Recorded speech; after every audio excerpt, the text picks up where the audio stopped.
ఈవిడ మా నాన్నమ్మ గారు. ఈవిడ వంటలక్క అని కూడా అనొచ్చు. వంటలు అంత బాగా చేస్తారు. ముందుగా బీట్రూట్ ముక్కలుగా కోసుకొని గ్రైండర్లో వేసుకొని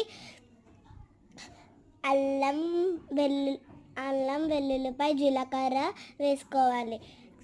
మిక్సీ చేసుకోవాలి.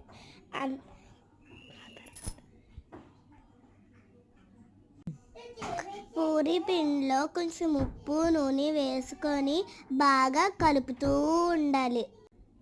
ఇలా ఉప్పు నూనె వేసుకుంటూ బాగా కలుపుతూ ఉంటారు. మనం గ్రైండ్ చేసుకున్న బీట్రూట్ రసం అందులో వేసుకొని వాటర్ వేసుకొని కలుపుతూ ఉండాలి. ఇంకా వెరైటీ వంటలు మా నాన్నమ్మకి వచ్చు. ఆ వెరైటీ వంటలు వచ్చినప్పుడల్లా మీకు షేర్ చేస్తాను. ఓకేనా? అలా బీట్రూట్ రసం వేసుకొని నీళ్ళు వేసుకుంటూ అలా కలుపుకుంటూ ఉండాలి.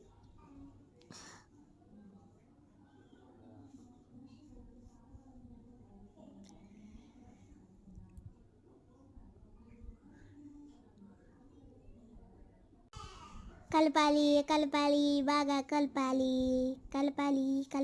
బాగా కలపాలి. వాటర్ వేసుకుంటూ కొంచెం వాటర్ వేసుకుంటూ కలపాలి. అప్పుడు ఇలా ఎర్రగా ముద్దగా అవుతుంది. చూసారా పింక్ కలర్లో ఎంత అందంగా ఉందో. ఆ పూరి పిండి ముద్దని పావుగంట సేపు నానబెట్టాక వండలు చేసుకొని పూరి ఒత్తులు పెట్టుకోవడమే. పూరి వేపుకొని ఇలాంటి మరెన్నో వంటల కోసం like and subscribe. Yummy beetroot పూరీలు రెడీ.